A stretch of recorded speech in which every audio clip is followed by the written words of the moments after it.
మన ప్రభువును రక్షకుడైనటువంటి యేసుక్రీస్తు మహిమనందునుగాక. ప్రియమైనటువంటి దేవుని బిడ్డలందరికీ వందనాలు. దేవుని బిడ్డలారా, యేసుక్రీస్తు హెర్మోను సంఘము పక్షముగా పరిశుద్ధ అగ్నిరథము మరియు పరిశుద్ధాత్మ సన్నిధి అనే మందిరముల యొక్క పరిచర్య ద్వారా ఈ సువార్త సందేశాలు మీకు వినబడుతూ ఉన్నవి. సువార్తలు మీరు గైకొని దేవునికి ప్రియపాత్రులు కావాల్సినదిగా దేవుని పేరట మీకు విజ్ఞాపన చేస్తూ ఉన్నాను. లేఖనాలను చూసి దేవుని యొక్క శ్రేష్టమైనటువంటి సహాయం గురించి మనము ఆలోచన చేద్దాం. యెషయా గ్రంథము 14వ అధ్యాయము 26వ వచనంలో దేవుని వాక్యము ఒక మంచి వాగ్దానం మనకు దయచేస్తూ ఉన్నది. అక్కడ రాయబడి ఉంటుంది, సర్వలోకమును గూర్చి నేను చేసిన ఆలోచన ఇదే, జనులందరి మీద చాపబడిన బాహువు ఇదే. దేవుడు బహు శ్రేష్టమైనటువంటి ఆలోచన సర్వజనుల మీద ఉన్నదట, సర్వలోకము మీద ఉన్నదంట, జనులందరి మీద ఉన్నదట. ఆయన సర్వలోకమునకు సృష్టికర్త అయినటువంటి దేవుడు తన సృష్టిలోను పాలు పొందినటువంటి దేవుని యొక్క బిడ్డల ఎడల ఒక ప్రణాళిక కలిగి ఉన్నాడు, ఒక ఆలోచన కలిగి ఉన్నాడు. అందుకని ఆయన అంటున్నాడు, సర్వలోకమును గురించి నేను చేసినటువంటి ఆలోచన ఇది. లోకమును గురించి నేను చేసిన ఆలోచన ప్రణాళిక ఇది. అదేమిటి అంటే, జనులందరి మీద ఆయన చాపబడినటువంటి హస్తములు ఉన్నవి అట, ఆయన చాపబడినటువంటి బాహువులు ఉన్నాయట. దేవుని యొక్క బాహువులు నిత్యమైనటువంటివి, అందుకనే వాటిని నిత్య బాహువులు అంటారు. దేవుని యొక్క హస్తములు బలము కలిగినవి, అందుకనే మనము బాహుబలము అంటున్నాం. దేవుని యొక్క భుజములు హస్తములతో మనములను ఎత్తుకునేటువంటివి, అందుకనే ఆయన భుజముల మీద మనము విహంగము చేస్తాము అట. దేవుని యొక్క హస్తములు స్వస్థపరిచేవి, అందుకనే ఆ యొక్క నీతి సూర్యుని యొక్క హస్తముల క్రింద మనకు స్వస్థత కలుగుతూ ఉంటుంది. ఈ విధముగా చాపబడినటువంటి దేవుని చేతులు, విస్తరించబడినటువంటి ఆయన యొక్క కరములు, ఆయన యొక్క బాహుబలము మనలను ఆదరిస్తుంది. ఆదరించటానికే ఆయన ఒక ప్రణాళికలో దీనిని ఏర్పరిచారట. ఈ ప్రణాళిక సర్వలోకము మీద ఆయన చేసినటువంటి ఆలోచన. ఈ చాపబడినటువంటి దేవుని హస్తములు లోకములో జనులందరికీ ఆయన ఇవ్వదలిచినటువంటి ఒక క్షేమకరమైనటువంటి స్థితి. ఈ నిత్య బాహువుల యొక్క నీడలో చాపబడినటువంటి ఆయన కరముల యొక్క స్థితిలో మనము బహుమేలైనటువంటి ఆత్మీయ మేలులు పొందుతాం. అవేమిటో లేఖనాలను చూచి ఆయన వాక్యము ద్వారా మనము ధ్యానము చేసి నేర్చుకుందాం. మొదటి మాటగా రాయబడి ఉంటుంది, కీర్తనల గ్రంథము 145వ అధ్యాయము 7వ వచనం, పైనుండి నీ చేయి చాచి నన్ను తప్పింపుము, మహా జనులలో నుండి, అన్యుల చేతిలో నుండి నన్ను విడిపింపుము అంటున్నాడు. ప్రమాదములో ఉన్నటువంటి ఒక దేవుని బిడ్డ, బంధింపబడినటువంటి దేవుని యొక్క సంబంధికులు ఉన్నప్పుడు దేవుడంట పైనుండి ఆయన కుడి చేతిని చాపి మనలను తప్పిస్తాడట. ఆ రీతిగానే కీర్తనకారుడు ప్రార్థన చేస్తున్నాడు. దానినే మనం ఎక్కువగా వాడే మాట పైనుండి సహాయము.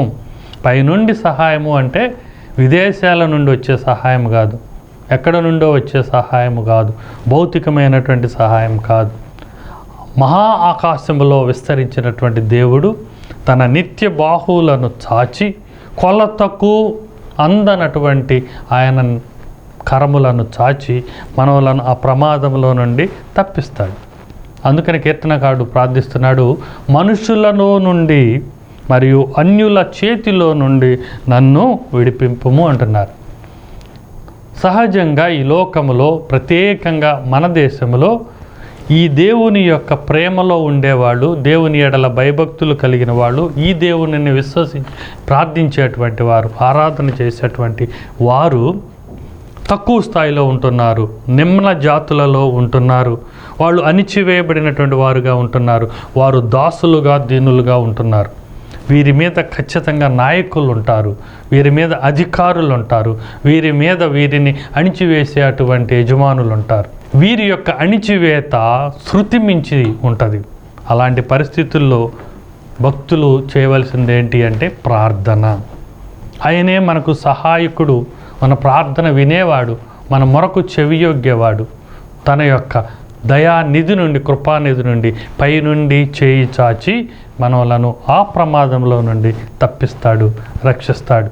100 గొర్రెలు కలిగినటువంటి కాపరి తన దొడ్డిలోకి వాటిని తిరిగి తీసుకుని వచ్చినప్పుడు 99 గొర్రెలు దొడ్డిలోనికి చేరినా ఒక గొర్రె దొరకనప్పుడు అతడు విస్తారంగా ప్రయాసపడి తను తిరిగినటువంటి, తన గొర్రెలను మేపినటువంటి ప్రాంతమంతయు వెతికి తిరిగి ఎక్కడో లోయలో, ముళ్ళ పొదలలో, రాళ్ల మధ్య చిక్కుబడి ఉన్నటువంటి తన 100వ గొర్రెను అతడు చూస్తాడు, వింటాడు.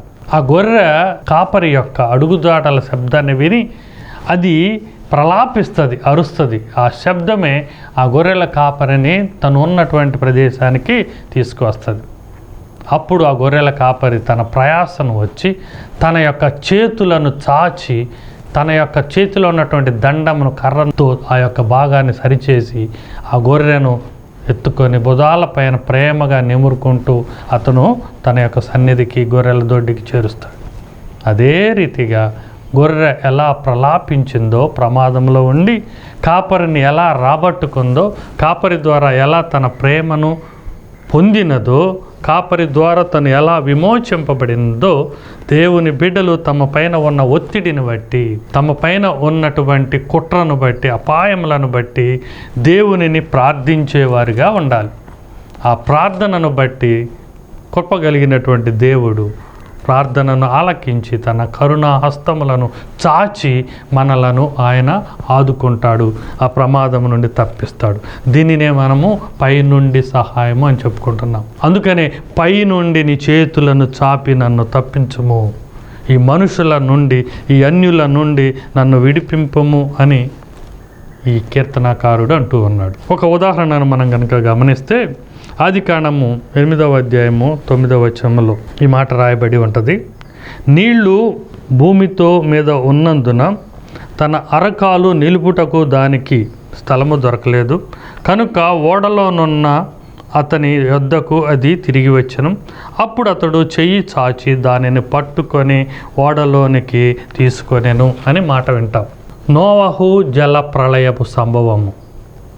దేవుడు ఇచ్చినటువంటి హెచ్చరికను బట్టి విధేయుడైనటువంటి నోవహు తన కుటుంబంలోనూ, లోకంలో ఉన్నటువంటి దేవుడు సృష్టించిన ప్రతి జీవిని జంటగా తీసుకొని ఆయన క్షేమకరమైన స్థితిలో ఉన్నప్పుడు ఆ ఓడ అరారతు కొండపైన అది నిలపబడినప్పుడు జలప్రళయము తగ్గినదో లేదో, నేల పొడిబారినదో లేదో తెలుసుకొనుటకు నోవహు కొన్ని పనులు చేస్తాడు. మొదటగా కాకిని పంపించినప్పుడు ఆ కాకి బయటికి వెళ్ళి ఆ జలప్రళయంలో చనిపోయినటువంటి అనేక మృత కళేబరాలను చూస్తూ వాటిని తింటూ ఇదే తనకు మహావిందు అనుకుంటూ అది ఇక అక్కడే ఆగిపోయినది. తరువాత 2వ పర్యాయము ఈ నోవహు నల్ల పావురాన్ని బయటికి పంపిస్తాడు. నల్ల పావురము బయటికి పోయి తిరిగి వచ్చి అక్కడ దానికి కాలు పెడటానికి, అరికాలు కూడా ఆనించటానికి అవకాశం లేనందున, ఎత్తైన చెట్ల కొమ్మలు కూడా దానికి ఆశ్రయానికి లేనందున అది మరలా తిరిగి తను క్షేమకరమైనటువంటి స్థితి అయినటువంటి ఓడ దగ్గరికే చేరింది. అప్పుడు ఏం చేస్తాడు? ఓడలో ఉన్నటువంటి ప్రధానమైనటువంటి నాయకుడు నోహు తన చెయ్యి చాచి ఓడ దగ్గరికి వచ్చినటువంటి ఆ నల్ల పావురాన్ని తీసుకొని మళ్ళీ ఓడలో సంరక్షిస్తాడు. అక్కడ రాయబడినటువంటి మాట అది. నోవహు చెయ్యి చాచి ఓడలోకి పావురాన్ని తీసుకోవటం వలన అది తన యొక్క జీవితానికి క్షేమాన్ని పొందినది. నోవహు గనక స్పందించకపోయి ఉంటే ఈ పావురము జలప్రళయంలోనే ఆగిపోవాల్సి వచ్చింది. కాకి అయితే కళేబరాలను తినేది, పీనుగులను తినేది కాబట్టి దానికి సమస్య లేకపోవచ్చు, కానీ పావురము నిష్కళంకమైనటువంటిది. ఇది లోకములో లోకపు స్థితిలో ఇమడలేనటువంటిది. అది అలానే బయట ఉంటే అది చనిపోవాల్సి వచ్చేది. కానీ అది తెలుసుకున్నటువంటిది తిరిగి వచ్చినప్పుడు నోవహు తన చేయి చాచి దాన్ని సంరక్షిస్తాడు. అదే రీతిగా పరిశుద్ధులు కానటువంటి వారు, అన్యులైనటువంటి వారు, అవిశ్వాసులైనటువంటి వారు లోకములో ఉన్నప్పుడు కాకుల వలె వారు అందులో ఇమిడిపోతారు. అందులో సంతోషాన్ని, సమాధానాన్ని కూడా పొందుతారు. విందులు విలాసాలతో వాళ్ళు కేరింతలు కొడుతూ ఉంటారు. ఈ తాత్కాలిక భోగాలను బట్టి వాళ్ళు అతిశయపడుతూ ఉంటారు. వారికి అది సబబే, ఎందుకంటే వారి అంతము తీర్పులో తెలుపబడుతుంది. కానీ పరిశుద్ధులైనటువంటి వారు, విశ్వాసులైనటువంటి వారు, దేవుని యందు భయభక్తులు కలిగినటువంటి వారు లోకములో ఇమడలేరు. అట్టి వారు చేరవలసినటువంటి ఈ ఆరారతు కొండ పైన ఆగినటువంటి ఓడలాంటి స్థితి దేవుని యొక్క మందిరం. లోకము నుండి వేరు చేయబడి దేవుని యొక్క విశ్వాసుల ఆత్మలను సంరక్షించే సన్నిధి దేవుని యొక్క మందిరం. వీరు దేవుని మందిరములకు నిరంతరము అందుబాటులో ఉండాలి. అందులో దేవుని యొక్క స్థితిని తెలియచేస్తూ విశ్వాసులకి క్షేమం గురించి ఆరాటపడేటువంటి మనుషుడు ఉన్నాడు, నోవహు లాంటివాడు. అతను ఎవరు అంటే సేవకుడు. సేవకుడు ఈ లోకములో నుండి దేవుని బిడ్డలను ఆయన మందిరములోకి ఆహ్వానిస్తూ ఉంటాడు. తన చెయ్యి చాచి వారి శిరస్సు పైన ఉంచి వారి గురించి ప్రార్థన చేస్తూ ఉంటాడు. వారి విశ్వాసం గురించి, ఆత్మీయతను గురించి, స్వస్థతను గురించి, క్షేమము గురించి ఈ యొక్క సేవకుడు చేతులెత్తి ప్రార్థన చేస్తాడు. చేతులు చాచి ప్రార్థన చేస్తాడు. చేతులు కట్టుకొని ప్రార్థన చేస్తూ ఉంటాడు. విశ్వాసులను తాకి ప్రార్థన చేస్తుంటాడు. విశ్వాసులను ముట్టి స్వస్థపరుస్తూ ఉంటాడు. విశ్వాసులను మందిరములోకి ఆహ్వానిస్తూ ఉంటాడు. విశ్వాసులను సమాజంలోకి, సమూహంలోకి, సహవాసములోకి చేతులు చాచి ఆహ్వానిస్తూ ఉంటాడు. ఇది సేవకుని యొక్క, దేవుని యొక్క ప్రేమ. అది ఎరుగునటువంటి వారు అనేకులు దానిని నిర్లక్ష్యపరిచి లోకములో ఉండే తాత్కాలిక భోగాల గురించి వాళ్ళు ఆశ కలిగి ఉంటారు. ప్రియమైన దేవుని బిడ్డలారా, మనము ఏ స్థితిలో ఉన్నాం? మీ సేవకుడు మీ మందిరంలో నీ యొక్క పరిచర్య నిర్వహిస్తున్నటువంటి దైవజను యొక్క విస్తరించబడినటువంటి ఆయన చేతుల వైపు నువ్వు ఉన్నావో లేదో పరిశీలన చేసుకుందాం. మరి ఒక మాటను మనం చూద్దాం. నిర్గమకాండము 7వ అధ్యాయము 5వ వచనంలో దేవుని యొక్క నిత్య బాహు యొక్క క్షేమం గురించి మనం చూస్తాం. నేను ఐగుప్తు మీద నా చెయ్యి చాపి ఇశ్రాయేలీయులైనటువంటి వారి మధ్య నుండి రప్పించెదను, నేనే యెహోవానని ఐగుప్తులు తెలుసుకొందురు అంటున్నాడు.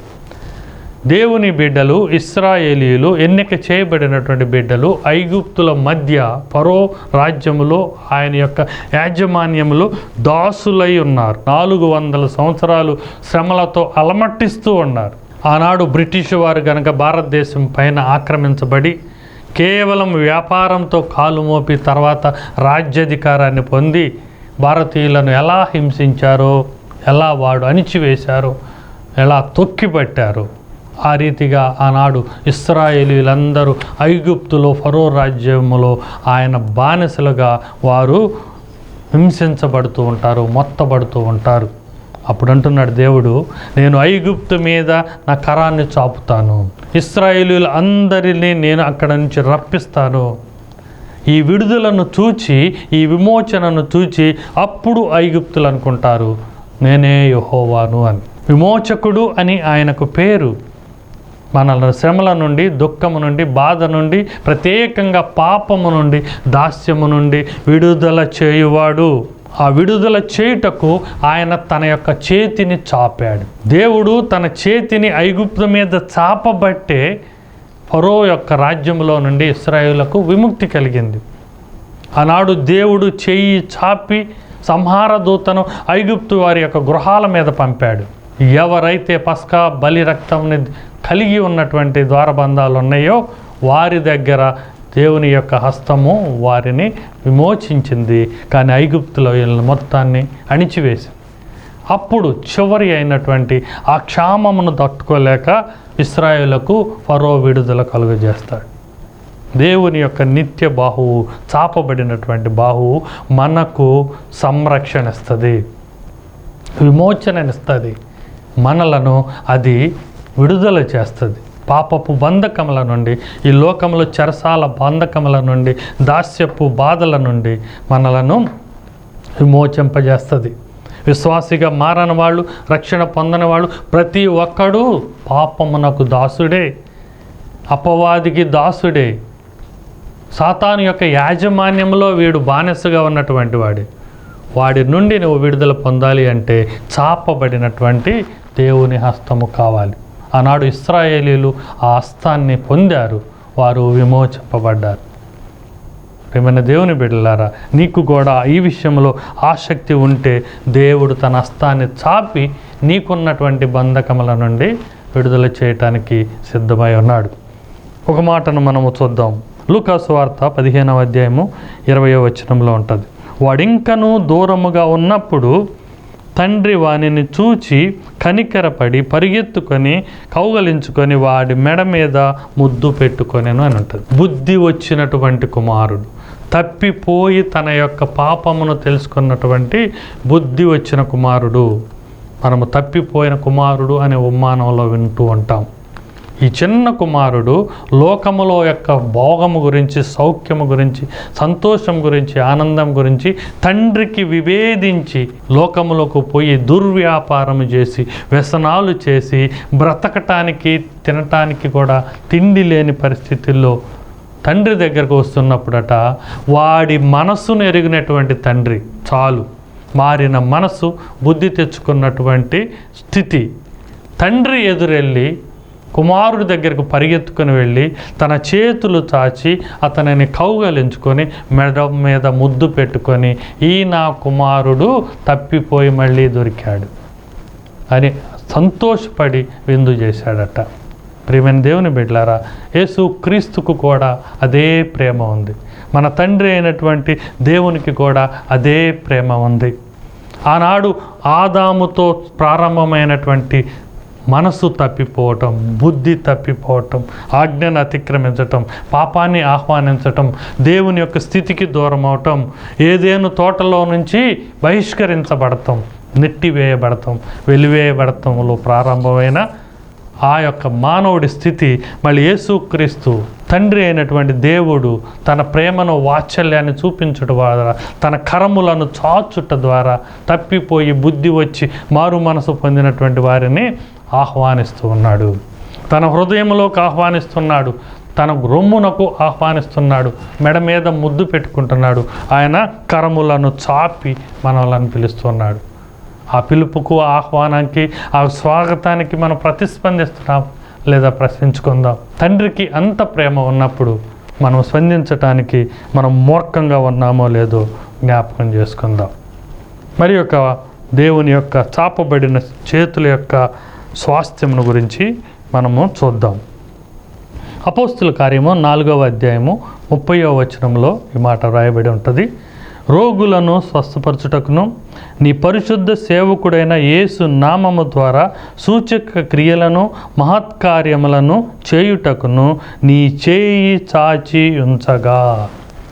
దేవుని యొక్క చేయి చాచి ఉంచినప్పుడు గొప్ప కార్యాలు జరుగుతాయి. అది మొదటిదిగా స్వస్థపడుట, రెండవదిగా సూచక క్రియలు జరుగుట, మూడవదిగా మహత్కార్యములు చేయుట.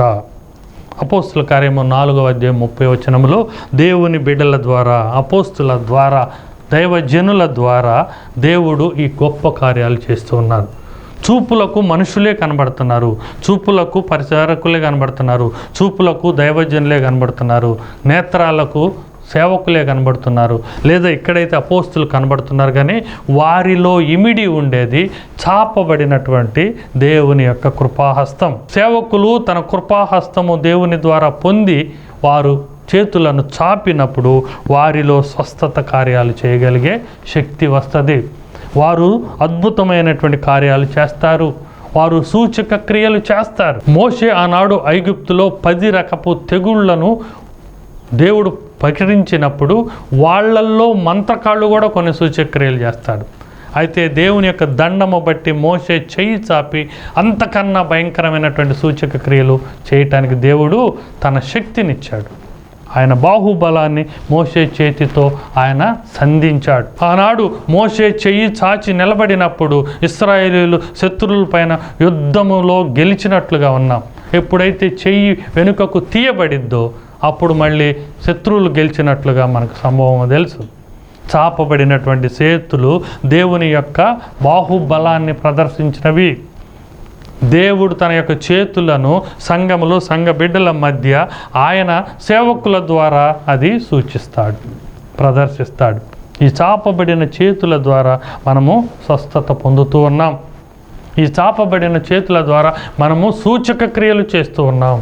ఈ చాపబడిన చేతుల నుండే మనము అద్భుత ఆశ్చర్య కార్యములను అనుభవిస్తూ ఉన్నాం. ఈ విస్తరించబడినటువంటి నిత్య బాహువులు మానవుడైనటువంటి సాధారణ సేవకులకు కూడా దేవుని శక్తిని అనుగ్రహిస్తూ ఉన్నది. మనుషులు కాదు అది చేసేది, దేవుని యొక్క విస్తరించినటువంటి చెయ్యి. ఈనాడు సేవకులైన దైవజనులైన అది మా యొక్క గొప్పతనము లేదా మహత్కార్యములు మా యొక్క మంత్రము అనుకుంటే అది పొరపాటే. అది చాచబడినటువంటి దేవుని చెయ్యి నుండి ఇవ్వబడినటువంటి శక్తి ద్వారా అద్భుతాలు జరుగుతున్నవి, సూచక క్రియలు జరుగుతున్నాయి మరియు స్వస్థతలు జరుగుతున్నవి. తీతుకు తన యొక్క పత్రికలో రాస్తున్నటువంటి మాట 2వ అధ్యాయము 6వ వచనంలో ఉంటుంటుంది. అటువలనే స్వస్థ బుద్ధి గలవారై ఉండవలెనని పురుషులను హెచ్చరించుము అంటున్నాడు. దాని పై వచనంలో రాయబడి ఉంటుంది, అటువలనే భార్యలు స్వస్థ బుద్ధి కలిగి ఉండి తమ భర్తలకు అణుకువగా ఉండవలెను అంటున్నాడు. తీతుకు కుటుంబములో స్త్రీల గురించి, పురుషుల గురించి ఒక ప్రత్యేకమైనటువంటి ఆత్మీయ పాఠము తెలియజేస్తున్నాడు. మీ శరీరాలకు స్వస్థత కాదు, మీ రోగాలకు మాత్రమే స్వస్థత కాదు, మీ ఎముకలకు మాత్రమే స్వస్థత కాదు, మీ మనసుకు స్వస్థత కావాలి, మీ బుద్ధికి స్వస్థత కావాలి, మీ ఆలోచనకు స్వస్థత కావాలి. అవి రోగగ్రస్తమైనవి, అవి మరణకరమైనటువంటివి, అవి పాపమునకు దారి తీర్చే నీ ఆలోచనలు ఉన్నవే, వాటికి స్వస్థ బుద్ధి కావాలి. అది స్త్రీలైనా నేర్చుకోవాలి, అది పురుషులైనా నేర్చుకోవాలట. ఆ స్వస్థత బుద్ధి కూడా దేవుడి ద్వారానే మనం పొందుతాం. మారు మనసు పొందటం, పాపములో నుండి పరిశుద్ధతలోకి మారటం, అవిశ్వాసం నుండి విశ్వాసిగా మారటం, ఇదే స్వస్థ బుద్ధితో. శరీరానికి మాత్రమే స్వస్థత కాకుండా మనసుకు స్వస్థత బహు ప్రాముఖ్యమైనది. శరీరానికి అస్వస్థత వస్తే అది తగ్గుతుంది, లేకపోతే ఆ వ్యాధితోనే మరణించిన పెద్ద ప్రమాదం ఉండదు. పౌలుకు ఒక భయంకరమైనటువంటి వ్యాధి కలిగినప్పుడు దేవుడికి ప్రార్థన చేస్తాడు, ప్రభువా ఈ ముళ్ళు వంటి ఈ వ్యాధిని, జబ్బును నాలో నుండి తీసివే అంటాడు. కానీ ప్రభువారు అంటాడు, అది ఉంటే ఉండనై, నా కృప నీకు చాలు అంటాడు. అంటే శారీరకమైనటువంటి బాధ నుండి, అనారోగ్యం నుండి పెద్దగా మనం ఆందోళన చెందాల్సిన అవసరం లేదు. కానీ మనసుకు బుద్ధి కలగటానికి, స్వస్థత కలగటానికి మనము ఆసక్తి కలిగి ఉండాలి. అందు విషయమై మనము అప్రమత్తమై ఉండాలి. మనకు తెలుసు, మరణించి తిరిగి లేపబడినటువంటి లాజరు, మరియా మార్తా యొక్క సహోదరుడు లాజరు మరణించి దేవుని చేత తిరిగి లేపబడ్డాడు. అది తాత్కాలికమైనది. తరువాత తను యథాస్థితిగా తన యొక్క జీవితకాలమైన తర్వాత మరణిస్తాడు.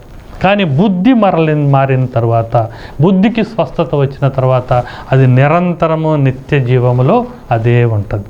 దేవుడు చాపబడిన చేతుల ద్వారా మన బుద్ధికి ఆయన స్వస్థత కలుగు చేసేవాడై ఉన్నాడు. ఒక మాటను మనకు గమనిస్తే, రోమిలకు రాసిన పత్రికలో పౌలు గారు 10వ అధ్యాయము 21వ వచనములు ఏమంటూ ఉంటాడంటే, అవిధేయుడైనటువంటి వాడు ప్రజలకు నేను దినమంతయు నా చేతులను చాచి ఉంచానంటున్నాడు. అవిధేయత కలిగిన వారు, విధేయత లేనివారు, అతిశయించేవాడు, గర్వపడేవాడు, అనుకోవలేనటువంటి వాడు, బుద్ధి లేని వాళ్ళ కొరకే ఆయన దినమంతా తన చేతులను చాచి ఉంటాడు. ఇదే మాట యెషయా గ్రంథంలో కూడా రాయబడి ఉంటుంది. 65వ అధ్యాయము 2వ వచనంలో అంటాడు, తమ ఆలోచనను అనుసరించి చెడు మార్గంలో నడుచుకోబడనల్లని ప్రజల వైపు దినమంతయు నా చేతులు చాపి ఉన్నాను అంటున్నాడు. అవిధేయత కలిగినటువంటి వారి కొరకు, తమ సొంత ఆలోచనల గురించి ప్రయత్నించే వారి వరకు, లోబడకుండా ఉండే వారి కొరకు దేవుడు తన చేతులను చాపవలసి వచ్చినది అట. ఏంటి ఆ చేతులు చాపటం? ఎవరి అవిధేయులు, ఎవరి లోబల నొల్లనటువంటి వారు అంటే పాపములో ఉన్న మనుషులే. ఎక్కడ చాపాడు ఆయన? మనందరికీ తెలుసు.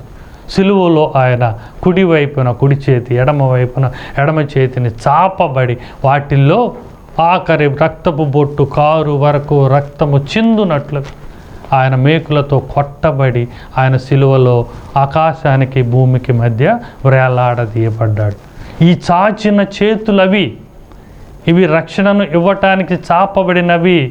ఇవి భూలోకములో లోకమంతటా జనులందరి ఎడల ఉన్న ప్రణాళిక కొరకు చాపబడినవి. తండ్రి ఆహ్వానించినట్లుగా మనలను చేతులు చాచి స్వాగతిస్తూ ఉన్నాడు. మన మెడపైన మృద్దు పెట్టుకొని తన బుధాల పైన తీసుకొని ఆయన ఆకాశ మండలంలో పరలోకంలోకి తీసుకువెళ్ళాలని ఆయన ఆసక్తి కలిగి ఉన్నాడు. ఎంత మాత్రం మనం స్పందిస్తున్నామో ప్రియులారా ఆలోచన చేయండి. అలా లేకుండా మూర్ఖంగా అవిధేయతగానే ఉంటే, లోబడనొల్లని వాడిగానే ఉంటే, అతిశయం కలిగినటువంటి వాడిగా ఉంటే ఒక హెచ్చరిక ఉన్నది. గమనించండి. ఏమిటో వాక్యం చూద్దాం. ఇర్మియా గ్రంథము 15వ అధ్యాయము 6వ వచనం. యెహోవా వాక్కు ఇదే, అది హెచ్చరిక. నీవు నన్ను విసర్జించి ఉన్నావు, వెను తీసి ఉన్నావు, కనుక నిన్ను నశింపచేయునట్లు నేను నీ మీదికి నా చేయిని చాపి ఉన్నాను. దేవుని యొక్క బిడ్డ అవ్వవలసిన వాడా, గుర్తుపెట్టుకో. యెహోవా వాక్కు ఇదే, ఇది చివరి హెచ్చరిక. ఇప్పటి వరకు సిలువలో చేతులు చాచాడు నిన్ను ఆహ్వానించి ముద్దు పెట్టుకోవటానికి. ఇప్పటికీ నువ్వు స్పందించకపోతే ఆయన నిన్ను నశింప చేయటానికి చెయ్యి చాచబోతున్నాడు. ఆ బలముతో, ఆ చాపిన చేతితో నీవు నరకంలోకి త్రోసివేయబడవచ్చు. అక్కడ ఏడ్పును, పళ్ళు కొరుకుటయో, హాహాకారాలను, ముగింపు లేనటువంటి దుఃఖము, శ్రమ ఉంటుంది. అది కావాలా? నీకు నీవే తీర్మానం చేసుకో. చాపబడిన చేతులు నీ ఆశీర్వాదం కొరకు, స్వస్థత కొరకు, నీ యొక్క మహత్కార్యముల కొరకు, సూచక క్రియల కొరకు, నిన్ను ఆదరింపు కొరకు అయితే నీవు ధన్యుడవే. అట్టి కృప దేవుడు మనందరికీ కలుగచేయునుగాక. ఆమేన్. ప్రార్థన చేసుకుందాం. సిలువలో 2 కరములను చాపి వేలాడుచున్నటువంటి సిలువదారి అయినటువంటి యేసుక్రీస్తు ప్రభువా, నీకే వందనాలు, స్తోత్రాలు చెల్లిస్తున్నాం. చాచినటువంటి నీ నిత్య బాహువుల ద్వారా మాకు నాయన శ్రమ నుండి, దుఃఖము నుండి, పాపము నుండి విమోచన, చాచినటువంటి నీ కరముల ద్వారా మాకు ఆశ్రయపురములో, మందిరములో, సంఘములో క్షేమము, చాచినటువంటి నీ కరముల ద్వారా మాకు స్వస్థత, చాపబడినటువంటి నీ చేతుల ద్వారా మాకు సంరక్షణ, నిత్య జీవం అన్నది. అట్టి కృపను మాకు దయచేయండి. చాపబడినటువంటి నీ చేతుల ద్వారా మేము శిక్ష పొందకుండా మమ్మలను కరుణించండి. ఈ మనవులు మా ప్రభువును రక్షకుడైనటువంటి యేసుక్రీస్తు వారి పేరిట ప్రార్థిస్తున్నాం తండ్రి. ఆమేన్. ఆశీర్వాదం తీసుకుందాం. తండ్రి యొక్క ప్రేమ, ప్రభు అయినటువంటి యేసుక్రీస్తు వారి యొక్క కృపా, సత్య, సమాధానం, పరిశుద్ధాత్మ యొక్క అన్యోన్య సన్నిధి, ఆదరణ ఇప్పుడును ఎల్లప్పుడూ పరిశుద్ధులతో పాటు మనందరకు సమృద్ధిగా తోడయునుగాక. ఆమేన్. అందరికీ వందనాలు. దైవజనుడిగా నేను, మా సంఘమంతయు మీ కొరకు కొన్ని అంశములను నిరంతరము ప్రార్థన చేస్తూ ఉంటాం. మీ రక్షణ గురించి, విశ్వాసం గురించి, మీ క్షేమాభివృద్ధి గురించి, మీ స్వస్థత గురించి, మీకున్నటువంటి శ్రమలు, దుఃఖముల యొక్క విడుదల గురించి, అపవాది దురాత్మల యొక్క విమోచన గురించి మేము నిత్యము ప్రార్థన చేస్తూ ఉంటాం. అందరికీ వందనాలండి.